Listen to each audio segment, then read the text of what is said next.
더 쉽게, 더 즐겁게, 그리고 더. 안녕하세요. 블랙리스트 오늘 두 번째 감독 초대석입니다. 과연 어떤 분이 나오실지 많은 분들이 기대하고 계실 것 같은데, 아라백님, 오늘 누가 나오셨나요? 아, 이분 오늘 처음 나오신 것 같은데, 예, 그 조이해환 감독님이라고. 네, 조이혜원 감독님 한번 자기소개 좀 해주실까요? 아, 네. 저 두 번째 감독 초대석이라고요? 그 사이에 아무도 없었나요?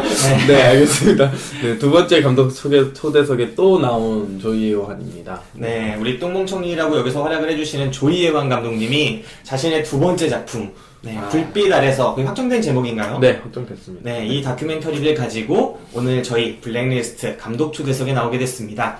이거 거의 처음 지금 그냥 인터뷰하는 거죠? 네, 뭐 완성도 사실 지금 아직 아닌 상태이고 정확히는 네. 거의 완성 이제 직전에 있는 상태인데 뭐 당연히 이제 뭐 이거에 대해서 얘기한 적도 없고 그렇죠. 그럼 최초 단독 인터뷰가 되겠네요. 단독 인터뷰. 네, 최초 단독 인터뷰. 나중에 이렇게 좀 제가 볼 때는 이 작품으로 이제 대성하신 인터뷰 같으니까 나중에 이제 대성하신 다음에 이 언젠가 내가 두 번째 작품은 블랙리스트와 단독 인터뷰를 했다. 나를 키운 건 파라리 블랙리스트다. 뭐 이런 인터뷰 나중에 기대하겠습니다.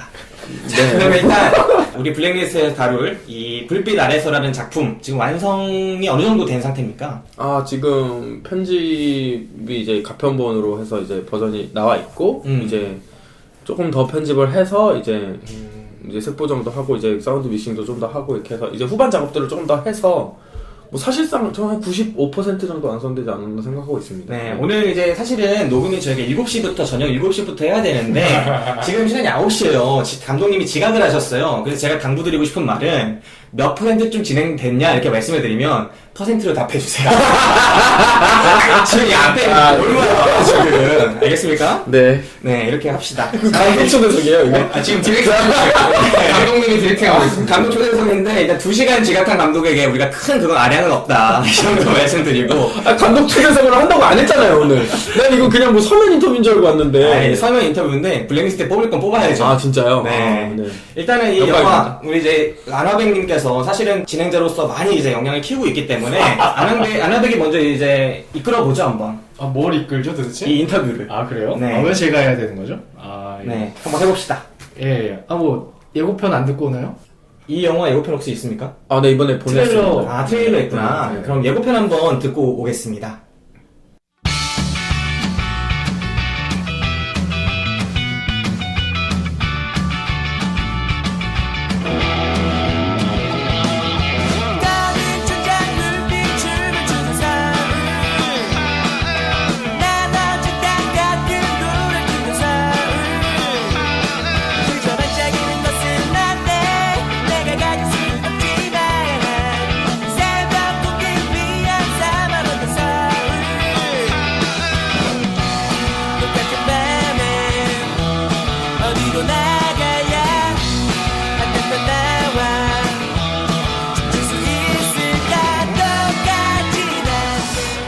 재밌는 일 없나? 재미없어. 동현이하고 술 마시는 게 랑페인가? 이게 랑페예요? 내가 하고 싶은 게 이거였어. 정말 우리 잘 나가나 이런 느낌이 좀 덜 나나 보네. 그런 느낌이 날 거라고 생각했어 혹시? 부장 받고 왔는데 지금? 아, 왜 우리 팬 없어? 팬 좀 만나고 싶다.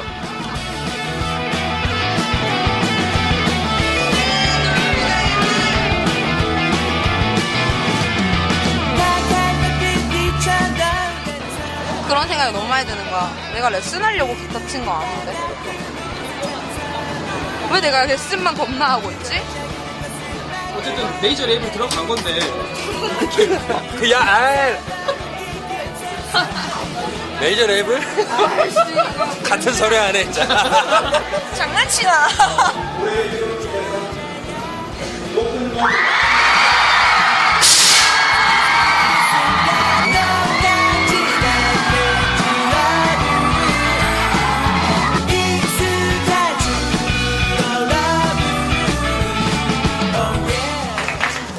앞으로 두 곡부터 분리수를 이상한 날까지 열심히 하겠습니다. 그럼 난 거? 때문에 다 할 수 있어.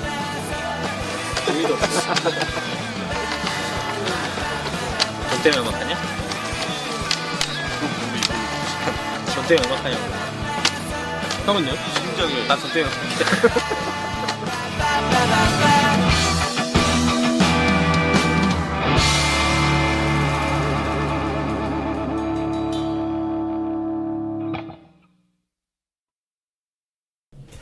아, 이 지금 예고편만 듣고 어떤 느낌인지 좀 감을 잡으셨으려나 모르겠네. 보셨어요, 예고편?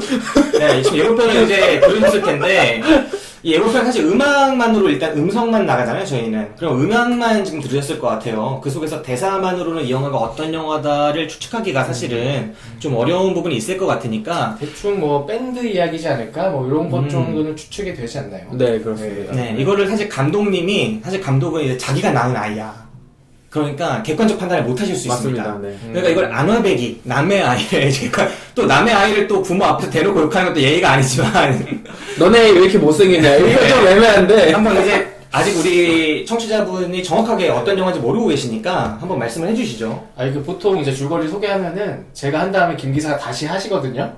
그래서 아마도 오늘도 그렇게 될 것 같은데, 이 영화는 뭐 홍대, 우리가 보통은 그 인디 밴드라고 하죠. 네. 홍대에서 뭐 밴드 활동을 하시고 방송 출연도 하지만 대중에게는 알려지지 않은 밴드들을 우리 조이해양 감독이 세 팀을 팔로우를 하면서 쭉 찍어 나갑니다. 그래서 거기서 생기는 뭐 어떤 그분들의 이벤트라든가 또 그분들이 성공하기 위해서 또 락스타가 되기 위해서 거치는 과정들, 또 그 과정들에서 뭐 홍대 씬의 문제, 우리나라 대중음악의 문제, 뭐 다양한 그 문제점들에 대한 의문도 제기하면서 영화가 쭉 진행이 되죠. 네. 이 정도면 됐나요? 아, 상당히 준수했어요. 네, 이 이상 안 해주셨으면 좋겠습니다. 너무 마음에 들었습니다. 네. 네, 왜 그런 말이 있잖아요. 그 말은 낳으면 이제 제주로 가고 사람은 낳으면 서울로 간다. 이런 얘기 있잖아요. 이 음악하는 분들은 지금 딱 나오면은 홍대로 가야 합니다. 이런 얘기가 이제 있는데 그 홍대로 간다 할 때 홍대라는 곳이 어디인가?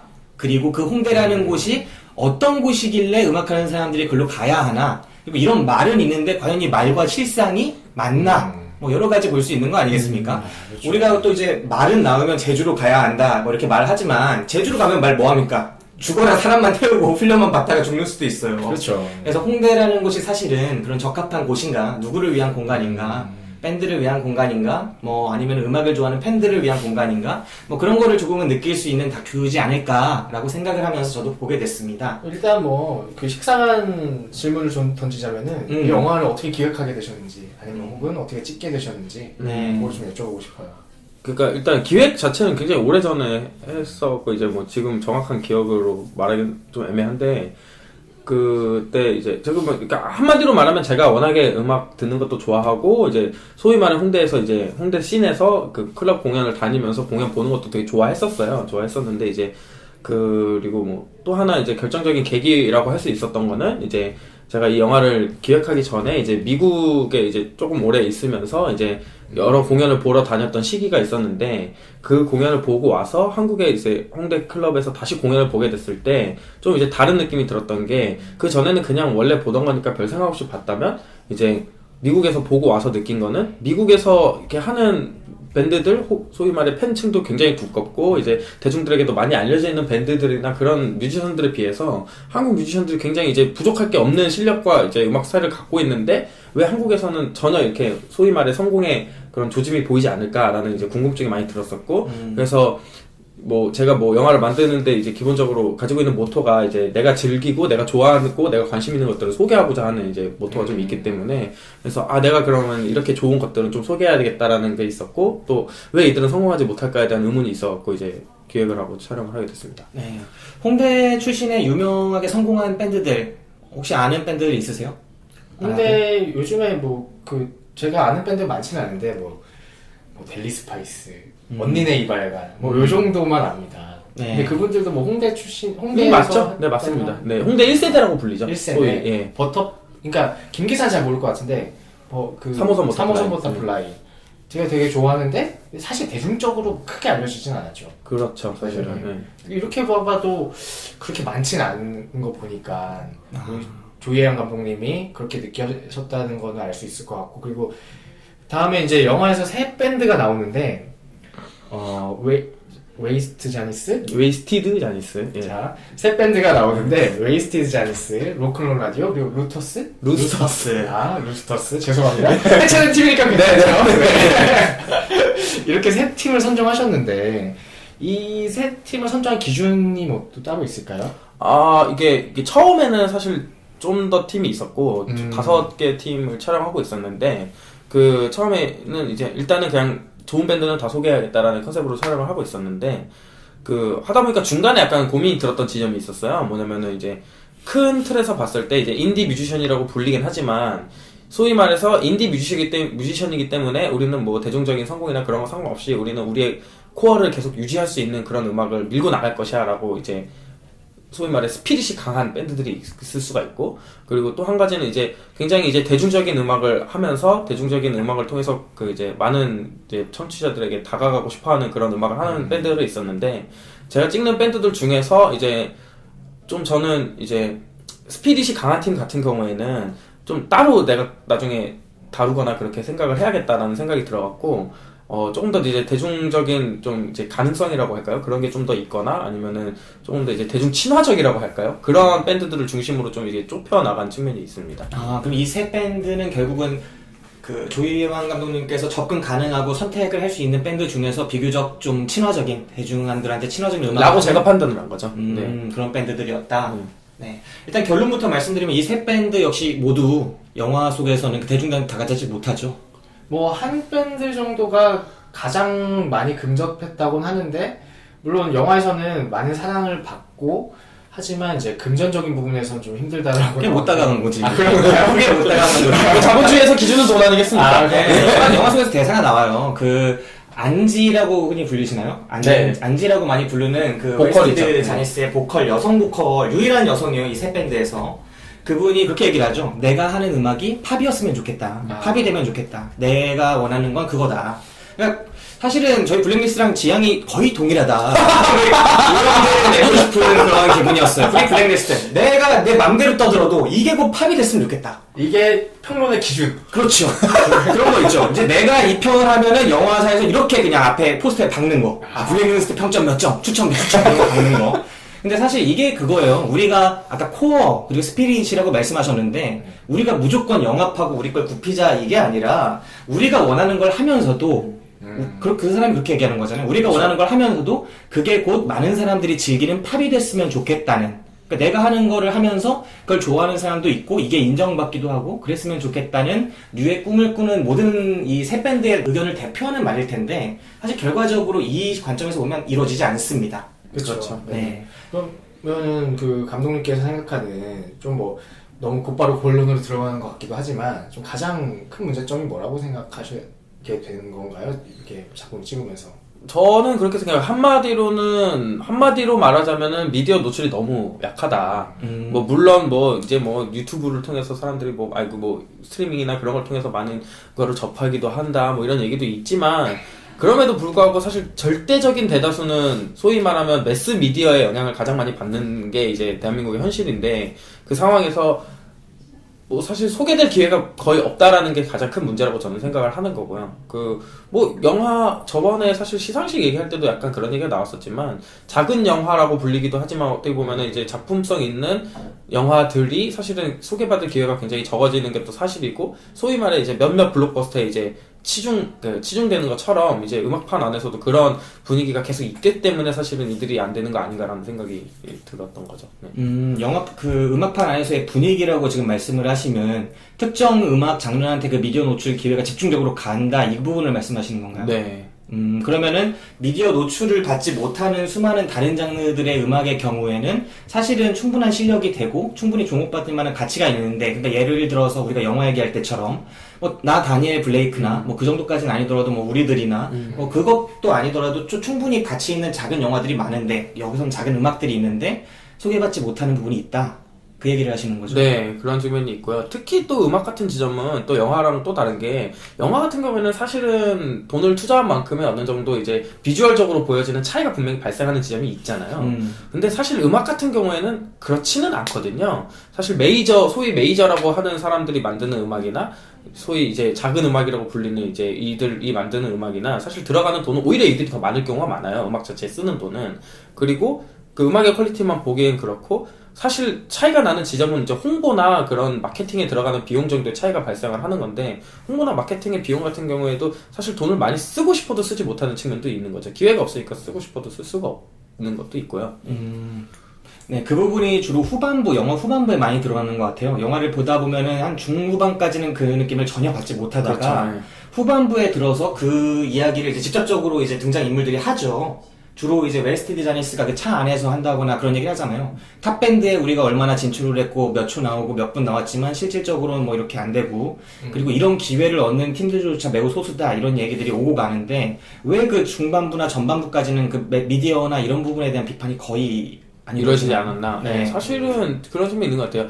그 기본적으로 이들이 아무리 뭐 음악이 좋다 어쩐다 한들 이렇게 그 앞에 만약에 아주 집약적으로 설명을 한다고 해도 사실 관객들이 와닿지 않을 거라고 생각했어요. 왜냐면 말씀하셨다시피 모르니까요, 사람들이. 일단 이들이 누군지도 모르고 이들의 음악을 충분히 들어보지 않은 상황에서 쟤네들이 왜 저런 얘기를 하는 거에 대한 당위성을 느낄 수가 없다고 생각했어요. 그래서 충분히 그들이 이만큼의 역량을 갖고 있고 이만큼의 매력을 갖고 있다라는 거를 충분히 보여준 다음에, 그 다음에 그들이 그런 얘기를 하는 게 좀 더 와닿을 수 있다고 생각했어요. 좀 강하게 말하면, 처음에 그런 얘기를 조금씩 하게 되면은 이들이 너무 초반부터 징징댄다라고 느낄 수가 있다고 생각을 했기 때문에 이들이 충분히 이제 관객들에게 매력을 어필하는 시간을 꽤 많이 줘야 된다고 생각을 해서 그들이 이제 얼마만큼의 성취도를 달성을 해놨는지, 그리고 음악적으로도 얼마만큼 성장을 했는지를 먼저 보여주고 싶어서 이제 영화의 전반부는 사실은 이제 코어라고 할 수 있는 내용은 일단은 넣지 않았던 상황에서 진행을 했죠. 그럼 전반부는 결국 관객하고 이들 등장인물 사이에 어떤 감정을 형성하는 데 주력했다는 얘긴데, 네. 그러면은 그들이 어떤 음악을 하는지 이런 부분을 관객한테 충분히 들려주려고 의도를 한 부분이 있는 거예요? 네, 그런 측면이죠. 그거보다도 사실 어떤 성취를 이뤄냈느냐, 이렇기 때문에 이만큼 인정받아야지 되지 않겠느냐라는 좀 설득을 하고 싶었던 거예요. 그 부분에 나오는 게 이제 뭐 상을 받는다거나, 그렇죠. 아니면 어디 나름의 레이블과 계약을 한다거나 이런 식의 것들을 넣은 게 그런 의도라고요. 네. 근데 뭐 저는 뭐 좀 비판적인 얘기일 수도 있지만, 일단 사람들이 그 상이 뭔지 모르고 그 레이블을 뭔지 모른다. 뭐 근데 뭐 사실 상이 뭔지 모르실 분은 많은데, 그래서 아주 다행이었던 거는 네. 그 상에서 그냥 상을 받았다로 끝났으면은 사실 큰 뭐 의미가 없는 장면일 수도 있었다고 생각을 해요. 제가 알기로는 그 상이 대한민국에 있는 모든 대중음악 관련된 상 중에서 가장 권위가 있는 상인데, 뭐 소위 말하면은 대중음악상, 대중음악상이 가장 권위가 있는 상으로 통하고 있는 상인데도 불구하고 사실 많은 분들이 모르긴 하죠. 근데 그 지점보다 뭐 사실 영화 안에서 나오는 지점이지만 이들이 엑소를 제치고 상을 받았다. 그런 것들이 있어요. 예, 나는 전예가 있는 거랑 그 대중들이 아는 건 좀 별개라는 걸 우리는 블랙리스트 상을 통해서 충분히 알고 있는 분들이 알고 있지만 우리는 아는데 몰라 사람들이. 그래? 그게 문제야. 네, 뭐 그런 거라고 보면 되겠네요. 그러니까 그 상이 얼마나 가치 있는지를 조금은 영화가 충분히 그걸 사실은 얘기를 안 해준 것 같아요. 근데 그런 거에 사실 할애할 시간은 없었죠. 그런 식으로 따지면은 이 레이블에 들어간다는 게 얼마나 가치가 있는 일이냐, 혹은 홍대에서 이 정도의 팬층을 이끌어올 수 있다는 게 얼마나 가치 있는 일이냐를 사실 하나하나 다 설명할 수도 있을 텐데, 그렇게 되면 영화가 그들의 성취를 소개하는 것만으로도 충분히 너무 길어질 수가 있는 측면이 있었고, 사실 좀 지금 안 그래도 생각을 하고 있는 게, 이 영화기 때문에 사실은 어떤 러닝타임 안에서 충분히 소화해야 될 측면이 있는데, 그러지 못했던 지점, 말씀하셨던 그런 부분들, 이런 게 얼마나 의미를 갖고 있고, 홍대씬 안에서 이런 것들은 또 어느 정도의 의미를 갖는 성취고 그런 것들인가에 대해서 약간 인터넷의 웹 컨텐츠 형식으로 좀 제작을 해볼까 하는 생각도 있어요, 지금. 네. 그럼 아라백이 이제 본격적인 질문을 이어가기 전에 제가 묻고 싶은 게 하나 있는데, 이 세 밴드를 이제 한 2012년부터 찍었던 것 같아요. 2013년? 네, 정확히 2012년 12월부터니까. 12년 12월? 네. 네. 정확하네, 내가. 2012년부터 찍은 것 같다. 네, 아무튼 이 세 밴드를 이제 찍기 시작했는데, 결과적으로 이 세 밴드가 앞에 말씀드린 것처럼 그들의 목표에 달성하지 못해요. 그 사이에서 뭐 일종의 자괴감을 느낄 수도 있고, 일종의 좀 낙담을 좀 할 수도 있고, 그런 과정들이 이제 펼쳐지게 되는데, 그거를 어느 정도 예상하셨나요? 처음에 들어가실 때? 솔직히 말하면 처음에는 좀 예상을 했어요. 왜냐면은 그러니까 이렇게들 말해요. 1년에 홍대에서 홍대 출신, 소위 말해 홍대 출신 혹은 인디밴드 출신에서 성공하는 밴드가 1년에 한두 팀이 있다고 말을 해요. 그 성공이라 함은 음악으로 벌어먹고 살 수 있다. 그렇죠. 그 성공. 네, 그 정도죠. 그 큰 성공도 아니에요. 크게 말하면. 예. 1년에 한두 팀 정도가 있다고 생각하는데, 말을 하는데, 1년에 한두 팀에 들어간다는 게 그 영화 안에서도 잠깐 나오지만 2,000개의 밴드가 활동하는 공간에서 그죠. 1년에 한두 팀에 들어간다는 건 사실은 로또 당첨되는 것과 마찬가지의 확률인데 그 정도 그거를 당연히 그리고 들어간 건 아니라는 거죠. 기본적으로 처음에 들어갈 때 이들이 성공할 거 그리고 들어가진 않았어요. 그런데 사실 촬영하면서 1, 2년이 지났을 때 굉장히 성장을 하잖아요. 그때는 저도 사실은 약간 혹시나 그러면 영화의 방향을 바꿔야 되나? 혹은 이들이 성공하는 과정에서 어쨌든 보여줄 만한 건 보여주고 성공해도 상관없지 않나? 이런 생각도 했었는데 뭐 안타깝게도 그렇지 않았네요. 결과적으로 또. 네. 사실 그게 정말 힘든 일이죠. 내가 하는 일만으로 내가 먹고 살 수 있게 되는 것. 저희 블랙리스트 목표도 그건데 안 될 것 같아서 내가 배를 탈까 지금 고민 중이에요. 그때 배나 탈까. 아무튼 그런 대목이 있었습니다. 자, 아너백 오늘 이제 어느 방향으로 이제 진행할지 정말 기대가 되는데. 저 다 했는데 질문? 아닌가? 지금 질문 끝났어요. 15분 지났는데요? 아니요. 아니, 농담하는 거지. 준비해오진 않고 그냥. 네. 근데 아까 처음에 이제 이 초반에 외국에서 밴드들을 보고 이제 들어왔을 때 홍대 밴드를 봤을 때 되게 다르게 느껴졌다고 했잖아요. 그럼 외국계 물론 이제 감독님께서는 되게 외국 사례를 되게 당연하게 알고 계실 수도 있지만 일반 이제 청취자들 모를 수도 있으니까 외국에서 어떤 밴드가 주목을 받고 성장해서 락스타가 되고 음악을 벌어먹고 사는 이 과정들이 우리 좀 그런 걸 좀 설명해 주시면 좋을 것 같아요. 네, 쟤들은 어떤데 우리는 이게 왜 문제인지 이게 사실은 이 영화 속에서 그려지는 이 밴드의 문제가 비단 그 홍대 밴드, 홍대 시내에서 활동하는 밴드들만의 문제는 아니거든요. 그렇죠. 앞에 계속 블랙리스트 저희랑 비교를 드렸는데 팟캐스트계에서도 거의 동일하게 나타나고 있고 만약에 팟캐스트로 먹고 살고자 한다면 물론 그렇게 활동하는 일부 팟캐스트 방송국도 존재를 합니다. 그리고 이쪽만이 아니라 미술계 그 다음에 또 예술 쪽 분야만이 아니라 뭐 여러 가지 뭐 학계도 사실 어떤 부분에서 비슷하고요. 주목받는 학자가 되기 위해서 또 문단도 비슷하죠. 거의 모든 분야에서 다 나타나고 있는 증상이에요. 뭐 식당도 똑같잖아요. 심지어는 내가 내 식당 운영해가지고 프랜차이즈가 아닌데 이 프랜차이즈 속에서 살아남기 위해서 노력하는 식당들이나 그럼에도 불구하고 이 음악계에 집중한 영화니까 해외 정상적인 건 무엇이고 우리나라에 좀 왜곡된 건 무엇이고 좀 한번 정리해서 저도 좀 궁금한 게 이제 보통 그런 얘기 되게 많이 하잖아요. 뭐 근거가 있는 걸 모르겠지만 뭐 문화 콘텐츠가 내수적으로 소비가 되려면 1억은 돼야 된다.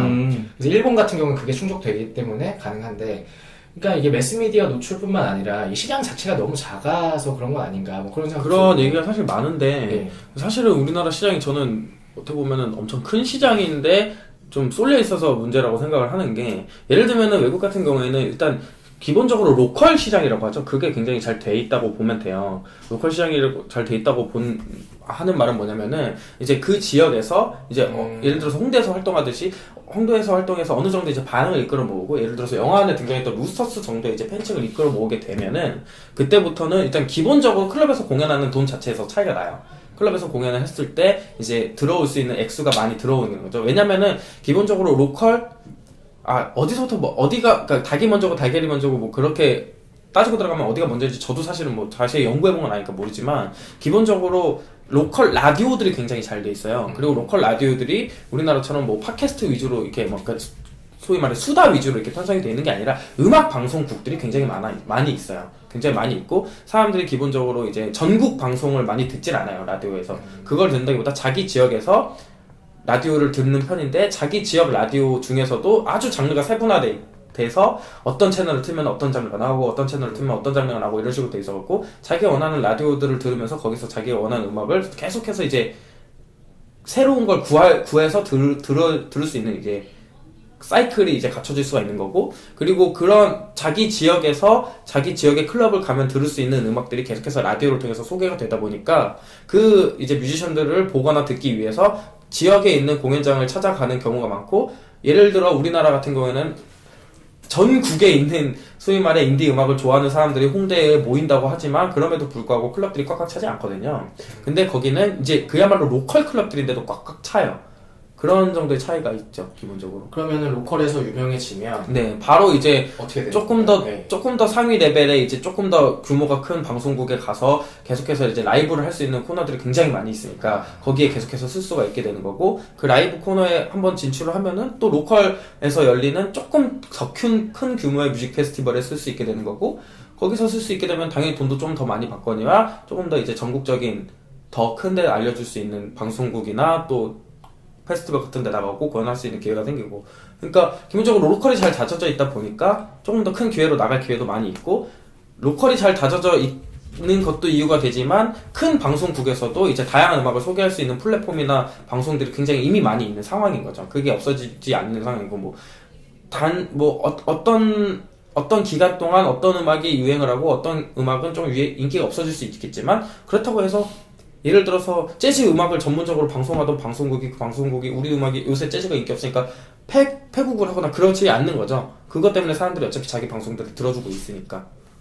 그런 방송국들이 유지되는 거는 돈이 된다는 건데, 그걸 듣는 사람이 많기 때문에 돈이 되는 결국은 거거든요. 첫 번째 문제로 다시 이어지는데 수요가 계속 있다는 얘기잖아요. 그게 문화 그렇죠. 시장이 크다는 이야기로 연결이 될 수도 있고. 근데 사실 로컬 시장의 규모 안에서도, 그러니까 예를 들어서 로컬 밴드가 버는 돈이 우리나라 밴드들보다 많다는 건데, 쉽게 말하면. 근데 그 로컬 시장이라는 규모를 보면은 인구 300만이 아니고 100만도 안 되는 경우가 많아요. 네. 인구 100만도 안 되는 로컬 도시에서 계속해서 수요가 있다라는 거죠. 그러니까 수요라는 거는 인구의 수보다도 그 조그만 인구더라도 그 사람들이 얼마나 문화를 많이 향유를 하고 있느냐가, 다양하게 향유를 하고 있느냐가 관건인 거지, 인구가 많다고 해도 다 똑같은 것만 듣고 있으면 그쪽에만 돈이 쏠리는 거고, 안 듣거나 향유하지 않는 문화에는 아예 돈이 안 가는 것만 계속 반복이 되는 거죠. 근데 지금 우리나라 상황이 그런 것 같아요. 쏠림 현상이 너무 심하다. 네. 그런 것 같아요. 그 부분에 대한 문제의식이 이제 후반부에 등장을 하는 것 같아요. 그러니까 영화에서 처음 의도하셨던 이 문제, 우리 홍대 씬이 사실은 되게 얄팍하고 겉보기에 보여지는 것들, 홍대 음악 와 대단하다, 홍대에서 음악하면 우와 성공할 것 같아, 하지만 현실은 거기로 기타 메고 가면은 다 쪽박찬다, 이 정도에 가까운 지금 영화의 결말로 이어지는 거 아니에요? 그들 중에 가장 성공했다고 불리는 밴드들의 모습들이 사실은 그렇게 성공한 것처럼 보이지 않는 모습이 후반부에 이제 다가오게 되고, 그 부분을 역시나 이제 늘 하시는 방법대로 권위 있는 분의 메시지를 통해서 이제 알려주시잖아요. 아, 중간쯤에요? 중후반에. 네, 중후반쯤에. 네. 그렇게 하면서 이제 그 부분이 나오는데, 그 부분도 어느 정도 의도가 되어 있었던 거죠, 처음에 기획이. 아, 이런 식의 메시지를 줘야겠다. 네, 결국에는 이들이 좀 더 기회를 많이 가져야 된다라는 얘기를 하고 싶은 영화니까 그 지점은 의도를 하고 들어간 게 맞죠.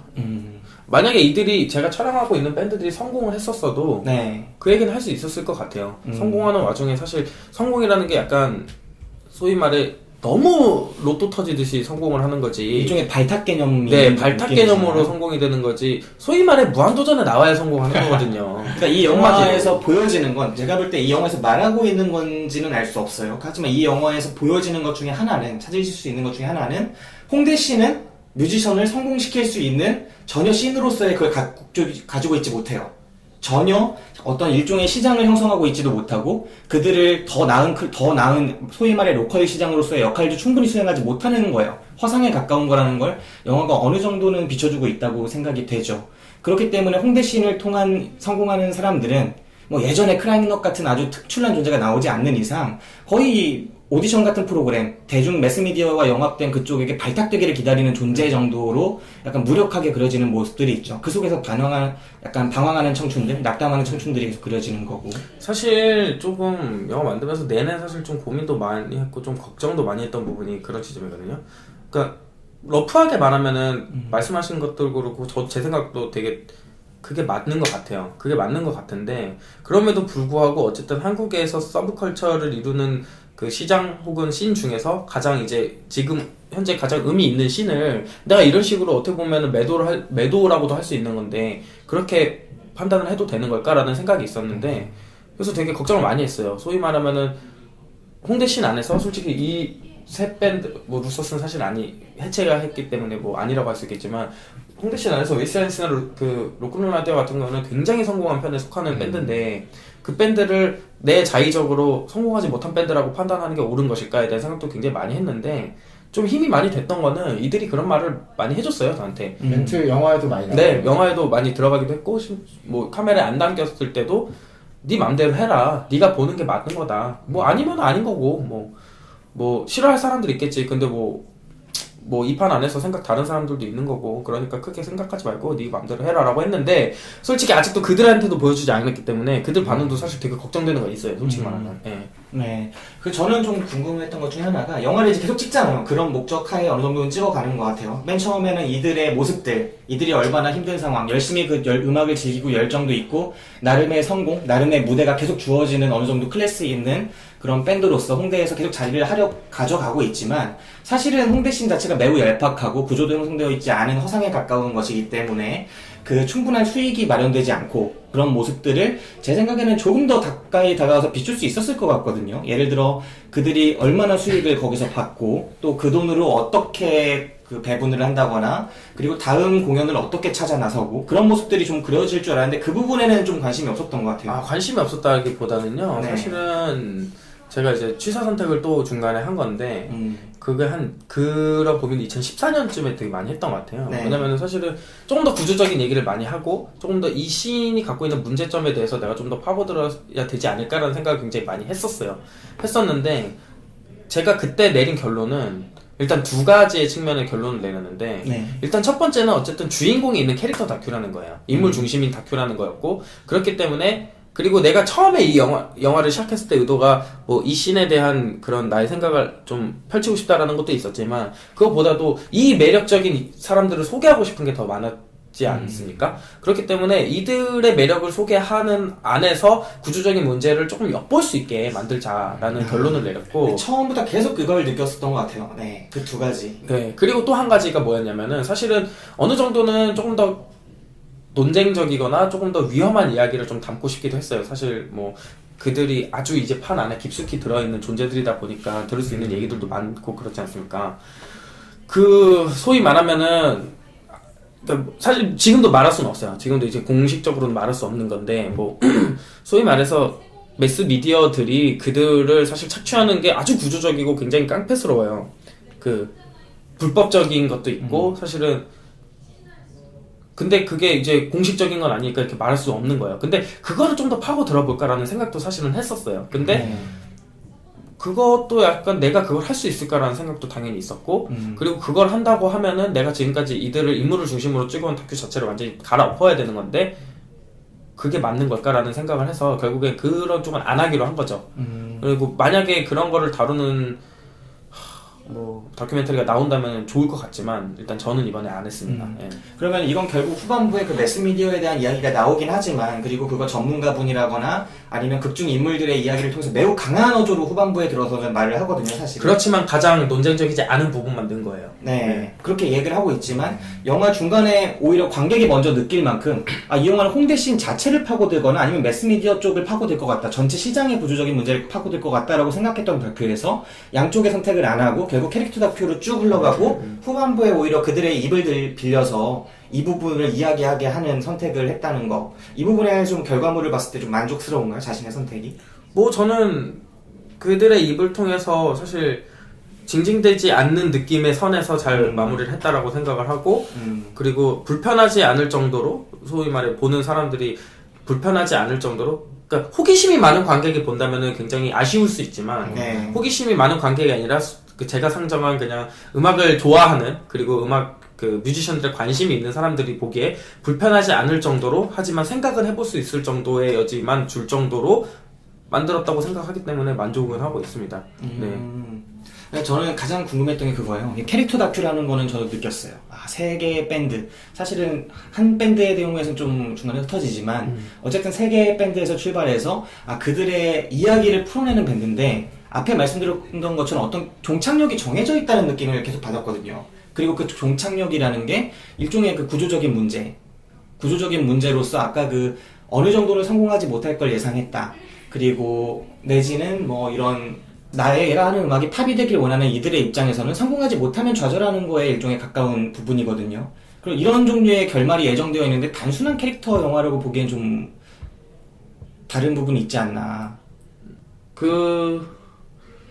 어떤 점을 말씀하신 건지 정확히는 모르겠지만 다행히 다만 그거는 생각하고 있었어요. 이들이 소위 말하는 성공은 하지 못할 것이다. 하지만 그게 좌절로 끝나지는 않았으면 좋겠다라는 생각이 굉장히 있었고, 그리고 나는 어쨌든 저도 마찬가지고 뭐 어떻게 보면은 비슷한 소위 말해 예체능 예계 뭐 어떻게 뭐라고 말하면 되지? 하여튼 예술계? 그러니까 취직하지 않은 삶을 살고 있잖아요. 어쨌든 취직하지 않은 삶을 네. 살고 있는 상황에서 나의 인생은 그렇듯이 이들의 인생을 응원하는 방식으로 저는 끝맺음을 하고 싶었고, 그렇기 때문에 사실은 어떻게 보면은 좌절할 수 있는 상황이 굉장히 예상되게끔 그려지지만 좌절하지만은 않는 그림으로 끝나기를 바랬고, 그리고 뭐 기획 의도를 제가 뭐 딱히 보내드리진 않았는데 네네. 기획 의도가 이들의 욕망의 인디 뮤지션이라고 불리지만 인디스럽지 않은 욕망의 평범성과 자본주의 사회에서 살아가는 청년 세대의 보편성을 공감하고 싶었다라고 전 적었거든요. 그러니까 그 정도의 느낌을 전달하고 싶었어요, 영화 전체적으로. 예. 그냥 보통의 청년이라는 느낌을 상당히 영화를 보신 분이 많이 받으실 수 있을 거예요. 네, 그러니까 그 느낌을 주고 싶어요. 우리가 보통 홍대에서 보통 그냥 평범한 삶이, 이들한테는 또 이들이 평범한 삶이죠, 사실은. 그런데 그냥 보통 더 많은 사람들이 가는 주류의 삶만 살아왔다 보면은 그냥 뭐 점수 맞춰서 대학 가고, 대학 가서 그냥 뭐 또 취업하고, 취업해서 뭐 돈 열심히 벌고 결혼하고 뭐 이런 코스를 그냥 살아가는 사람들이, 이 사람들 볼 땐 되게 낯설다, 되게 특별한 사람일 것이다, 이렇게 생각하게 되는데, 영화 초반부부터 쭉 따라가다 보면은 이 사람들 되게 평범한 사람들이다. 그냥 자기가 하고 싶은 거 하면서 그걸 통해서 성공하고 싶고, 자기들만의 또 삶의 걸음들이 있고, 그렇게 느끼게 된다는 측면에서는 그 감독님이 말씀하신 기획 의도랑 딱 떨어지는 부분이 있죠, 분명히. 네. 그리고 아까 뭐 이렇게 어떤 선택의 기로에서 그 매스미디어나 홍대씬의 구조적인 부분을 파헤치기보다는 이 캐릭터 다큐 쪽으로 가겠다라는 결정을 내주셨다고 했는데, 그럼 이 제목도 약간 그런 선택에 영향이 있는 건가요? 제목 같은 경우에는 제목 같은 경우에는 이게 좀 엄청 못 정했었어요. 계속 네. 이제 5년 내내 못 정하고 있다가 그 불빛 혹시나 싶어서 밴드들의 이제 노래 제목과 가사들을 쭉 한번 봤어요. 봤는데 이제 불빛 아래서라는 제목에 꽂힌 거죠. 그냥 로큰롤 라디오의 노래 제목인데요. 노래 제목에 꽂혔고, 뭔가 이들이 불빛을 쫓지만 불빛이 항상 아래에 있는 것 같기도 하고, 그리고 불빛 아래서의 삶과 불빛 밖에서의 삶이 다른 이들의 모습을 좀 보여준다는 느낌도 있을 것 같고, 그런 느낌에 꽂힌 거지 어떤 확실한 메시지나 그런 게 있는 제목은 아닙니다. 네. 그 영화를 딱 진행할 때 그런 느낌이 있잖아요. 이들 새 밴드를 상정해놓고 이를 캐릭터로서 보여준다고는 하지만, 영화 형식적으로 보면은 중간에 스텝 제로부터 해가지고 스텝 1, 2, 3, 4 이렇게 하고 7 건너가서 무한대까지 끝난 것처럼 보이지만 다시 또 시작되는, 그래서 그 스텝으로 나오는 그 부분에서는 사실은 일종의 구조까지는 아니더라도 이들 각자의 캐릭터의 특별성보다는 이들의 일관적인 어떤 하나의 흐름, 이거를 또 찾아내려는 노력이 있거든요. 네, 맞습니다. 그래서 처음에는 자기 돈으로 뭐 앨범을 내고 주변에 상이라는 상은 다 받고 주변 선배들한테 인정을 받고 이런 코스들이 나와요. 뭐 레이블과 계약을 하고, 이거는 사실 캐릭터를 보여주는 그거보다는 구조적인 면인데, 네, 맞습니다. 그걸 선택한 이유는 구조적이라기보다는 저는 약간 그런 좀 다른 측면에서 생각을 했는데요. 그 소위 말해 저는 이 영화를 어쨌든 홍대 씬이나 뮤지션에 관심이 있는 사람들, 혹은 뮤지션이 되고자 꿈을 품는 나이가 보통 중고등학생 때지 않습니까? 네. 그리고 중고등학생 때 사실 중고등학생들이 많이 이런 것들을 들어야 사실 이런 문화가 좀 부흥이 된다고 생각하는 것도 있는데, 한편 뭐 어쨌든 그들이 봤을 때 약간 대리 체험을 해본다라는 느낌을 제공해주고 싶었어요. 그들이 동경하는 뮤지션, 혹은 그들이 이제 좋아하는 뮤지션, 혹은 그들의 삶을 한번 엿보고 싶은 사람들이 어떤 과정을 밟아서 저렇게 사는구나를 조금 대리 체험을 하게 해주고 싶은 그런 생각이 있어서 그렇게 한 게 있습니다. 네. 근데 그게 들어감으로써 제 생각에는 처음에 말씀하신 거랑은 약간 괴리되는 느낌이 있는 것 같거든요. 처음에 이들의 캐릭터는 정말 다양해요. 다양할 수 있잖아요. 세 개의 팀이 사실 성격도 전혀 다른 느낌이 나고, 추구하는 곡 스타일도 조금은 다른, 네, 꽤나 다르죠, 사실은. 하지만 네. 많이 다른 네. 느낌이 나고, 그런 팀의 세 팀에 있어서 스텝별로 이거를 딱 한 팀의 뭔가 행동이 끝날 때마다 그거를 약간 스텝별로 딱딱 하면서, 사실은 그 스텝을 모든 세 팀이 다 밟고 있는, 영화적으로 밟고 있진 않잖아요. 네, 그렇죠. 네, 그 장면에 그 팀이 그걸 하고 있을 뿐이지. 네, 맞습니다. 근데 이 스텝이 나옴으로써 어떻게 보면 영화적인 하나의 커다란 이 흐름이 있다, 이렇게 제시를 하는 것 같아서 이 부분은 사실 편집 과정에서 그거 맞습니다. 그리고 네. 그 부분이 맞고요. 그러니까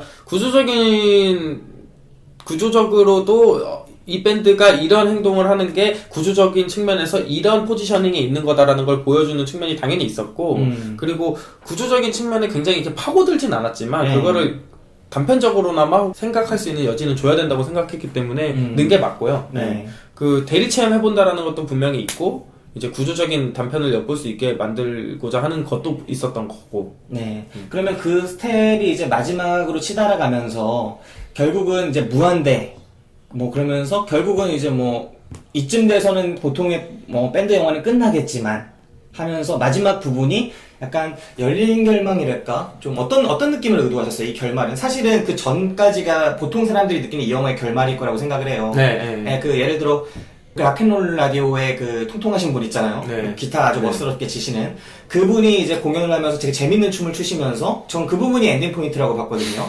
네. 그런데 사실은 그 이후에 영화가 진행이 되죠. 그러면서 밴드 영화는 여기서 보통 영화는 끝나지만 이 영화는 끝나지 않는다라고 해서 후반부를 넣어버리는데 네. 거기서 어떤 느낌을 주고 싶으셨던 거예요? 그 사실 비슷한 얘기를 그 시사를 했던 분들 중에서도 한 얘기가 있었는데, 야 영화 왜 안 끝나?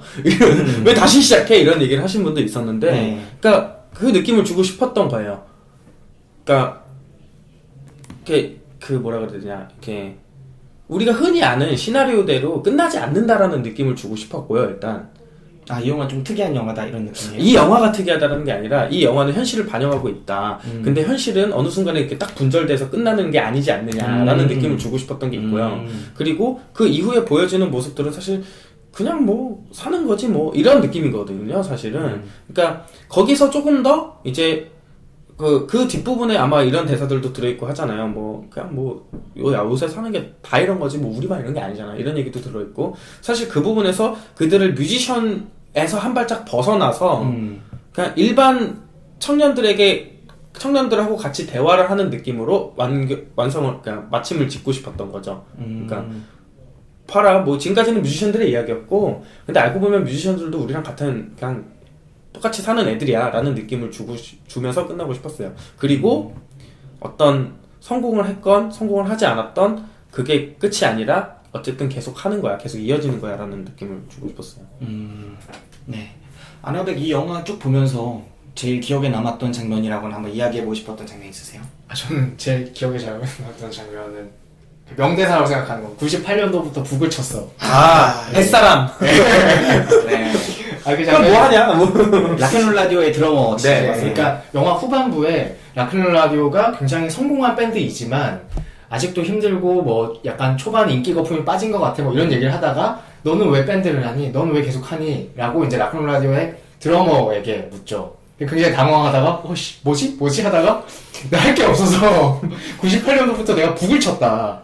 북만 쳤다. 근데 북이라는 단어를 잘 안 쓰잖아요. 그래서 그게 굉장히 인상 깊었고, 그리고 이제 이렇게 배를 타는데 뭐라 그랬지? 오늘 좀 고기가 안 잡힌다고 앞이다고 해서 해서 내일 배 안 탈 거 아니지 않냐? 안 해서 나가서 타야지. 그리고 중간에 뭐 해물라면도 좀 끓여 먹고. 이게 굉장히 인상 깊었어요. 그래서 이 영화의 그 결말 부분에 가면은 그렇게 생각하게 돼. 이 캐릭터적인 관점에서 어떤 캐릭터는 거기서 팀을 아예 해체해버리는 루스터스 같은 팀도 있고 좀 안 되니까 뭐 여러 가지 나름대로의 고충들도 있을 것이고, 또 어떤 팀의 누군가는 많이 좌절할 수도 있겠죠. 많이 좌절하고 절망하고 이게 아닌가 보다 막 힘들어하고, 근데 또 어떤 팀은 할 줄 아는 게 이거밖에 없는데 뭐 해물라면 끓여 먹는 것처럼 그때 그 순간에 뭐 즐거워하면서 또 할 수도 있는 거고, 되게 다양한 반응들을 해요. 그러니까 외부적인 시선에서 그냥 객관적으로 이게 팝이 됐느냐 팝이 안 됐느냐 이렇게 두 가지로 분절적으로 오면 이거는 팝이 못 됐고 다 좌절했다고 볼 수 있지만, 감독님이 말씀해 주신 것처럼 영화는 끝나도 이야기는 삶은 계속될 거기 때문에 이 영화의 결말에서 이들이 그걸 대하는 방식은 정말 다양하구나 라는 걸 느낄 수 있죠. 그 닐이라는 친구가 이제 또 프랑스에 와가지고 웨이스티드 자니스 거기에 베이스를 치다가 결국은 그만두잖아요. 근데 그 자리에 또 누군가가 새로 들어와. 그렇죠. 모두가 다 약간 안 된다라고 이제 관객들이 생각할 지점에도 새로 들어오는 진입하는 사람들이 있는 거죠. 근데 그 새로 진입하는 사람도 이제 이 팀이 그래도 유명하고 이제 발음 경쟁했어. 경쟁력 있는 밴드라고 생각해서 들어온 거 아니에요. 그렇죠. 그렇죠. 오디션은 치열한 경쟁을 뚫고. 그렇죠. 그런 거 보면서 정말 이렇게 밖에서 또 바라보는 것과 들어가서 느끼는 것들 계속 영화에서 얘기하잖아요. 주말에 홍대에서 공연도 자주 못하는 애들 우리를 보면 되게 부럽다고 느낄 거야. 하지만 우린 지금 아무것도 아닌데 뭐 이런 얘기를 하잖아요. 그런 부분들이 굉장히 인상 깊었던 것 같아요. 마치 이런 거죠. 뭐 제가 이렇게 님들이 팟캐스트 한다고 했을 때 대단하다라고 했는데 실제로 대단합니다. 그건 좀 다른 것 실제로 같아요. 들어왔더니 굉장히 권위가 있다. 네. 하지만 아직 대중적이진 않구나. 뭐 이런 걸 느끼는 뭐 포장을. 제가 또 궁금했던 거는 이제 굉장히 이제 연출자와 등장인물들이 친하게 나와요. 서로 욕도 주고 받고. 친할 수밖에 없죠. 5년을 같이 그렇죠. 그러는데. 그리고 또 관심이 있으니까 또 네, 이걸 그렇죠. 찍으려고 했었고 네. 또 관심 있는 사람한테 마음이 또 열리잖아요. 그렇죠. 근데 약간 어떻게 보면은 아까도 살짝 언급은 됐지만 외부인이기 때문에 좀 더 명확하게 볼 수 있는 것들이 있고 그리고 또 너무 가까이 있지만 너무 가까이 있기 때문에 조금 제대로 못 보는 경우도 있다고 생각을 해요. 근데 그런 고민들은 좀 없었나 궁금한데. 그런 고민은 없었던 것 같아요. 음. 그러니까 뭐 그들도 맨날 얘기를 하는 게 그러니까 내가 외부인인지 내부인인지도 모르겠어요. 솔직히 저도 지금도 잘 모르겠고 아마 그들도 잘 모를 거예요. 뭐 가끔은 내가 외부인이기 때문에 이들을 찍고 있는 거 아닐까라는 생각을 또 하지만 그들이 무슨 공연 같은 게 있으면은 야 와서 찍어 그거 뭐 스텝이나 그런 거 없이 뭐 어떻게 들어가냐 야 너 우리 사람인데 뭐 같이 하면 되지 그럼 들어와 뭐 이렇게 해서 같이 들어가고 뭐 단적인 예로 이거 찍으면서 뭐 스텝으로 가건 뭐 촬영팀으로 가건 뭐 어떤 식으로든 해갖고 이들이 갔던 공연을 사실 이제 돈 내고 간 적이 없는 거니까 그리고 외국도 많이 나오잖아요. 네, 외국 촬영에. 두 번 갔었죠. 뭐 길게 두 번 크게 두 번 갔었고 그것도 이제 이들이 이제 좀 어느 정도 지원을 해줘서 간 것도 있고 저 같은 경우는 뭐 그런 걸 생각하면은 너무 내부인이 아니었나라는 생각도 들지만 그러면은 외부인으로서 내가 어떤 시선을 가질 수 있었을까에 대한 의문도 있어요. 사실. 어느 정도 안에서 그래도 자신이 찍을 만한 부분은 충분히 찍었으니까 네. 이렇게 답을 하실 수 있는 거고 생각했던 부분은 다 찍었다고 네. 판단하시니까 네. 저는 좀 궁금했던 게 일단은 이 영화 속에서 그 조이해완 감독님께서 말씀을 하시는 대목들이 등장을 해요 중간중간. 그쵸. 네, 노란색 지금도 자막으로 하고, 해서 네. 하얀색 보통 다른 등장인물 자막과는 좀 다른 네, 형식으로 맞아요. 등장을 하시는데 다큐멘터리를 감독함에 있어서 어떤 분들은 자신의 그 등장을 최대한 자제하고 또 그들이 나를 향해서 말하는 게 아니라 그냥 평소에 행동만을 찍게 하는 방법이 있을 네. 것이고 다이렉트 시네마라고 하는 네, 그리고 또 이렇게 조이해완 감독님처럼 참여를 조금 더 적극적으로 하시는 분들도 있으실 텐데 이 영화를 보다 보면 조이해완 감독님의 그 출연 분량이나 비중이나 이런 부분이 좀 일정하지 않게 나오거든요. 네, 일정하지 어떤 않아요. 부분에서 좀 많이 참여할 것처럼 보이다가 중간에 좀 많이 사라져 있다가 또 갑자기 등장하고 이렇게 되고 있는데 이런 부분에 대해서는 좀 고민을 하셨는지. 고민을 촬영하면서 많이 했는데 네. 좀 계속 왔다 갔다 했던 것 같아요. 이렇게 촬영하면서 예를 들면은 특히 처음에는 제가 아무 말도 안 하면 정말 아무 일도 일어나지 않더라고요. 계속해서.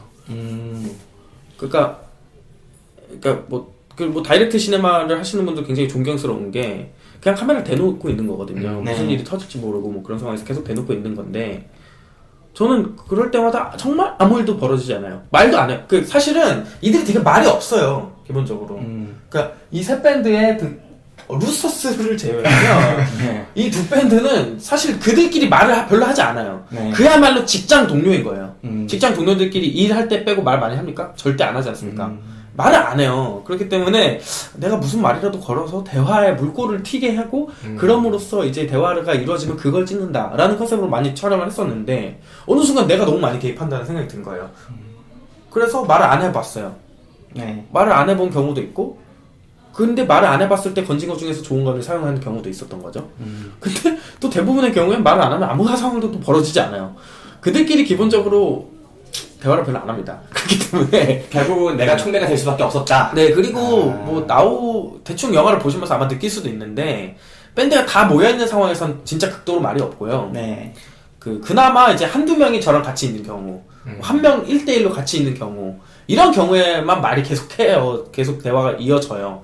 그러다 보니까 저는 사실은 저를 최대한 배제하고 싶었어요. 제가 마치 구글 글래스로 바라본 모습들을 보여주고 싶었는데 그게 아니라 내가 계속 얘기를 하고 할 수밖에 없는 상황이었다고 저는 느꼈어요. 그리고 제가 좀 원래 많이 맞고 조바심도 많고 그러니까 내가 원하는 걸 찍기 위해서는 자꾸 말을 하게 되는 측면도 있고 잘 못 기다리셨을 것 같아요. 그거죠. 더 기다렸어야 되는데 다 잘 못 기다렸죠. 그래서 이제 건진 장면들에는 사실 본인이 딱 점수를 준다. 내가 이 결과물이 나온 것, 그리고 내가 얻어낸 장면들의 조합이잖아요, 결국은. 다큐멘터리라는 게 내가 극영화를 만드는 건 아니니까. 네. 그래서 내가 결국 얻어낸, 내가 결국 확보한 이 장면들에 어느 정도 점수를 주실 수 있을 것 같아요? 100점 만점 딱 한다면? 저는 한 80점 줄 수 있을 것 같아요. 80점? 네. 아, 우네요, 우. 네, 우점. 네. 딴 게 아니라 조금 아쉬운 지점이 있어요. 뭐냐면은 사실 컷의 호흡이 좀 굉장히 뚝뚝 빨리 끊어진다라는 느낌을 받으셨을 텐데 뭔가 상황이 끝나기 전에 자꾸 또 내가 개입을 하던가 누군가가 또 개입을 해서 다른 말을 하던가 뭐 이런 경우가 많다 보니까 네. 좀 그런 경우가 많아갖고 그러니까 소위 말하면 차분한 샷이 별로 없긴 해요. 영화 내에. 그런 지점이 조금 아쉬운 지점이긴 한데 뭐 제가 찍고자 하는 거는 다 찍힌 것 같고 그리고 사실 더 찍었으면은 어땠을까 모르겠는 게 5년 찍다 보니까 촬영 분량이 너무 많아요. 네. 그 진짜 로깅 하는 데만도 이제 죽을 뻔했고 뭐 용량만 해도 지금 한 7테라 되니까 네. 더 찍었다고 해서 더 좋은 장면이 나고 해서 내가 그걸 찾아낼 수 있었을까? 내가 그걸 온전한 판단을 갖고 편집에 넣을 수 있었을까? 사실 장담은 못하겠습니다. 지금 좀 아쉬웠던 장면을 사실 얘기를 해주셨잖아요. 그러면 내 이 영화 찍으면서 이거는 좀 잘했다. 좀 자랑할 만하다. 이런 장면 혹시 있을까? 장면이 아니더라도 선택이어도 좋고 이건 좀 내가 영화 찍으면서 자랑할 만하다. 저는 이거는 영화랑 되게 별개인데 친구를 얻었다 이런 얘기 하지 마시고요. 제가 이들을 찍은 걸 잘한 것 같아요. 그러니까 네. 무수한 밴드가 있어요. 무수한 밴드가 있고 그리고 음악만 놓고 봤을 때는 정말 좋은 밴드들 많이 있는데 막말로 그러니까 이런 잘했다라기보다 잘 건졌다라고 느낀 게 뭐 운이 좋았다라고 느끼는 게 그 돌잔치에서 네. 그 아이가 마이크를 치지 않습니까? 네. 이런 지점은 사실은 굉장히 운이 좋았던 장면들이라고 생각을 하고요. 그리고 보통 예를 들어서 소위 밴드 하면 떠오르는 이미지를 생각을 해보시면 밴드들 돌잔치하고 결혼식 할 거고 그럴 때 그렇게 소위 말해 티피컬하게 안 해요. 네. 뭐 예를 들면은 뭐 크라잉나색 뭐 한경록님이 와갖고 뭐 기타를 치면서 막 악을 쓰고 뛰어다니신다거나 이런 분위기가 연출이 많이 되는데 내가 가장 찍고 싶었던 사실은 이제 그러니까 운이 되게 좋았다는 생각이 드는 게 뭐냐면은 내가 가장 표현하고 싶었던 뮤지션 달라 보이는 존재들이지만 사실은 우리랑 별로 별다를 것 없는 사람들이라는 느낌을 가장 잘 주는 밴드들을 내가 픽업을 했구나 라는 지점이 되게 이제 잘한 선택이라고 생각을 해요. 그리고 굉장히 그러니까 솔직히 말하면 그런 지점이 있어요. 사적인 대화가 잘 안 통했으면 계속 못 찍었을 것 같아요. 그 다큐멘터리를 벗어나서도 네. 음악적인 걸로 벗어나서도 근데 기본적으로 사적인 대화가 굉장히 잘 통했어요. 그 로클라드의 보컬 김래원 같은 경우에는 그 영화에 잠깐 나오지만 중앙대단이잖아요. 그래서 제가 저번에 찍은 영화 되게 관심이 했어요. 그리고 그때 그 패커됐던 과 학생이에요. 하나의 미래다. 그래서 이 철학과 뭐 이쪽이에요? 네, 아동교육과. 아동교육과 네. 패과됐어요. 네. 청소년 교육과인가? 네, 거기도 패과돼갖고. 안 되겠네, 두산. 다 이제 잡히는 대로 패과시키는 명. 약간 좀 비하인드를 말해주자면 걔가 네. 지금 복학했다고 나오잖아요. 네. 패과가 됐잖아요. 네. 근데 수업은 없앨 수 없잖아요. 아직 졸업 안 한 학생들이 있으니까. 수업을 들어가면 한두 명이 듣는데요. 이거 창조경제인데? 이게 뭐야? 그러니까 그리고 학교 아는 사람 하나도 없고 막 이런 상황이 벌어지는데 후배가 없어서 너무 쓸쓸하다 뭐 이런 얘기도 하고 근데 그런 얘기가 통하는 거죠. 뭐 정치적인 것도 통하고 그리고 뭐 예를 들어서 뭐 마치 팟캐스트를 하듯이 영화 얘기를 해도 통하고 이런 지점이 있기 때문에 사실은 계속 촬영할 수 있었던 것 같고 사실 그냥 음악과 이미지를 가지고 픽업을 했던 밴드들이지만 그런 외적인 것도 통했기 때문에 계속해서 이제 좋은 작업을 할 수 있었던 것 같아서 그거 잘한 것 같아요 진짜. 내가 그걸 잘 골랐다. 선수를 잘 골랐다. 네, 선수를 잘 골랐다. 소위 배우를 잘 골랐다. 네. 라는 측면이 있는 것 같습니다. 자, 사실 오늘 인터뷰를 진짜 할 말들이 많은데 어쩌겠습니까? 감독님이 지각하셨는데 가게가 이제 저희 이제 녹음실이 이제 종료를 해요. 그렇기 때문에 저희가 이제 감상 이 영화를 보고 나서 나는 이런 생각이 들었다. 이런 이야기 잠깐 하고 끝낼게요. 먼저 아나백님. 저는 일단 이 기획부터 뭐 찍는 과정을 옆에서 뭐 지켜보지는 않았지만 처음에 기획했던 이야기들 많이 들었었고 그리고 이제 또 워낙 오래 알던 지인이니까 영화를 보면서 그냥 저는 뭐 그냥 신기하게 봤고 또 실제로 제가 이 감독님이 찍으러 갔었던 공연을 한번 간 적이 있어요. 네. 네, 그 장면 그게 나와요. 그 장면이 나와요. 벨로주에서 했던 그 공연이었어요. 네, 그러니까 그 로큰롤 라디오가 루스터스를 초대하는 장면. 맞아요. 네. 좀 개인적으로 신기했고 음. 영화도 사실 이 사람들의 삶이나 또 이 밴드들이 어떤 과정을 겪는지 그거 진짜 잘 모르잖아요. 네. 근데 그렇다더라만 계속 들었지.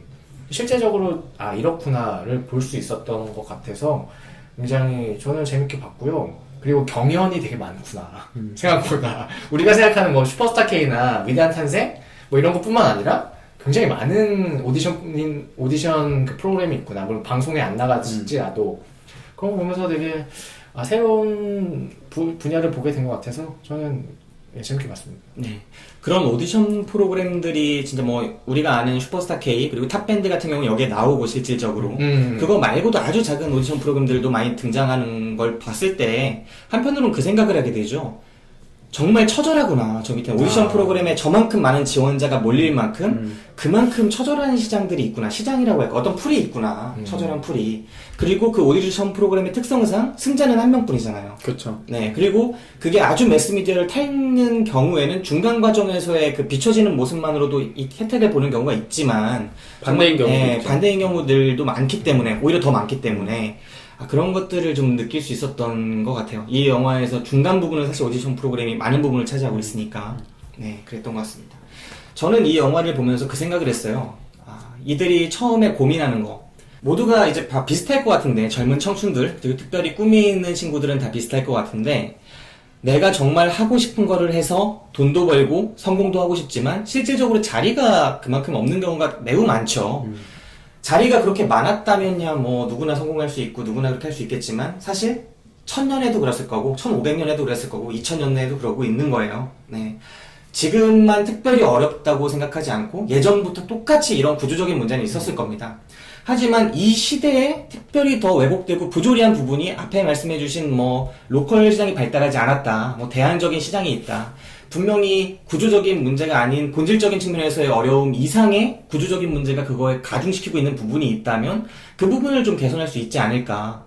모두가 홍대씬 말하고 있지만 그 홍대씬의 실상이 무언가 저는 그 부분이 어느 정도는 이 영화에서 비춰져서 그 부분을 매우 흥미롭게 개인적으로는 봤고요. 그리고 그 청춘들이 하고자 하는 말이 이 팟캐스트를 하고 있는 또 글을 쓰고 있는 또 회사를 다니면서 일하고 있는 저의 모습과도 다르지가 않아서 개인적으로 공감할 수 있는 지점들이 있었어요. 네. 그리고 꿈이라는 게 내가 그걸 통해서 성공하기가 쉽지 않다는 걸 알더라도 쉽게 없어지는 게 아니잖아요. 나는 계속 이거가 좋고 나는 계속 이걸 하고 싶은데 네. 그런데 그 꿈이 어떤 부분에서는 수준이라고 할까? 그러니까 우리가 수평적으로 다양성이 있는 것처럼 수직적으로는 어떤 질과 그런 측면이 분명히 존재하죠. 근데 질이 어느 정도 지점에 달성하지 못해서 망가지는 거를 논외로 치고 이게 충분한 우리 사회에 어떤 긍정적 파문을 남길 수 있는데도 불구하고 사장되는 것들이 있다는 걸 우리가 알게 된다면 그게 정말 아까운 그 가치를 알게 된다면 누구나 똥 감독님처럼 또 똥 감독이라고 그랬네요. 네, 조이만 감독님처럼 그런 감정이 들 것 같아요. 소개하는 것만으로도 가치가 있을 수 있다. 이들을 소개하는 것만으로도 나는 이들에게 충분한 가치가 있다고 반짝인다고 생각하는데 세상이 그걸 몰라줄 때 얼마나 아쉽습니까? 그리고 그게 얼마나 아깝습니까? 저는 이 영화에서 그런 걸 느꼈다는 것에서 조이에만 감독님이 이 분야를 정말 사랑하는구나 라는 생각이 들었어요.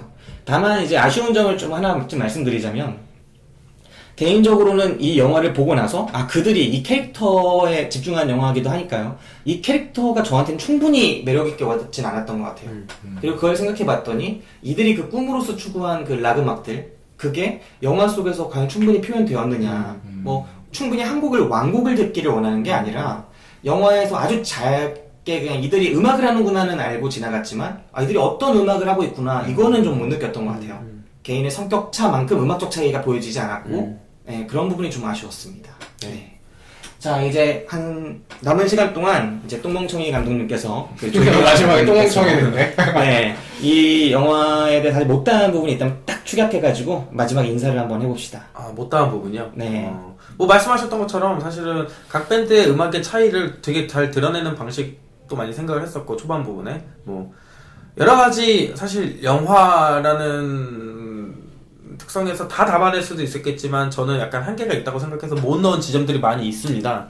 많이 있는데 그럼에도 불구하고 사실은 제가 담아내고자 했던 지점은 이제 안화백님과 김기사님이 말씀하셨던 지점이 딱 맞고 그 지점만큼은 굉장히 잘 표현을 했다고 생각했기 때문에 만족하고 있고요.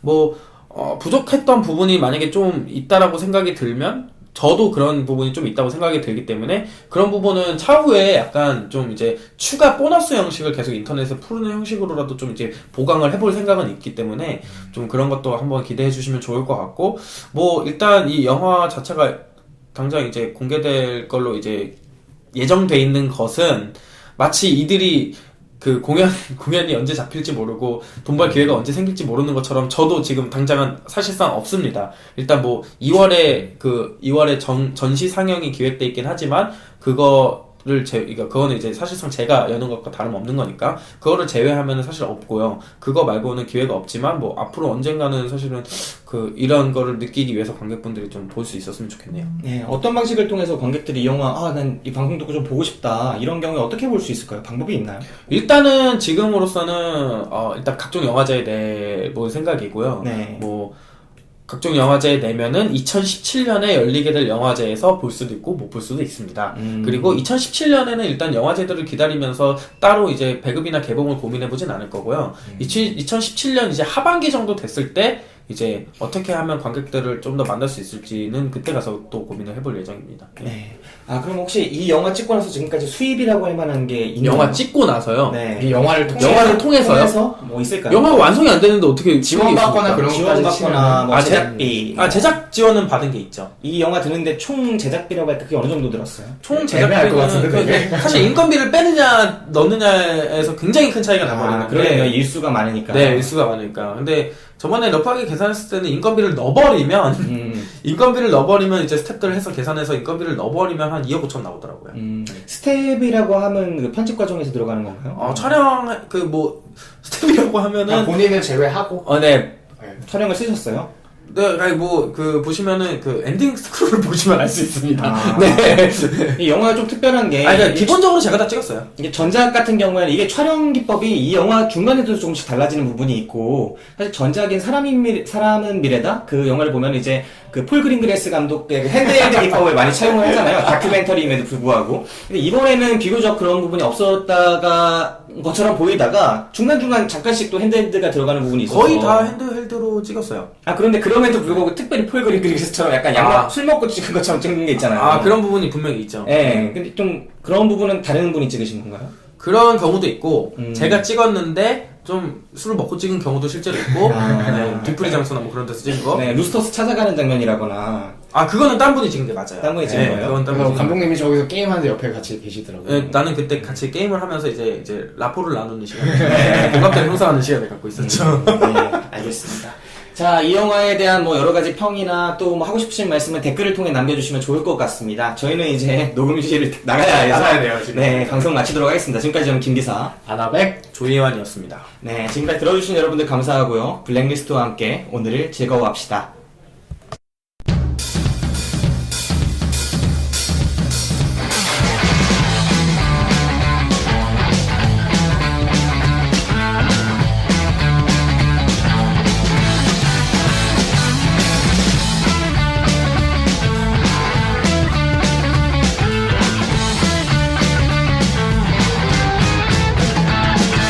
아직도 너는 모르지 언제나 그대로 멈춰서 있어 그대가 원한 걸 내가 줄 수 있는데 망설이고 있는지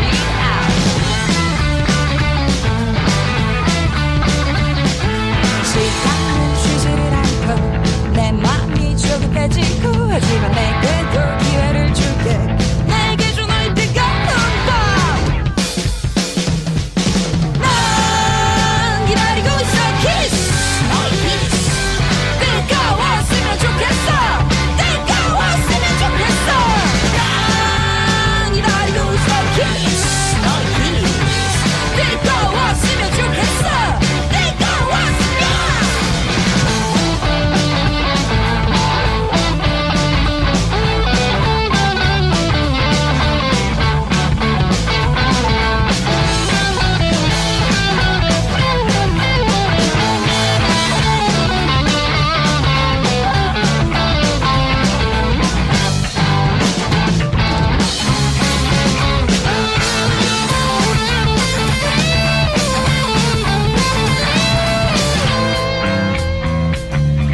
찬이 서너 발자국 우리는 떨어져 있어 이대로 시간을 놓쳐버리면 이 밤 아쉬워 잠 못 들 텐데 시간은 쉬지를 않고 내 마음은 조급해지고 하지만 내게 또 기회를 줄게 내게 줘 너의 뜨거운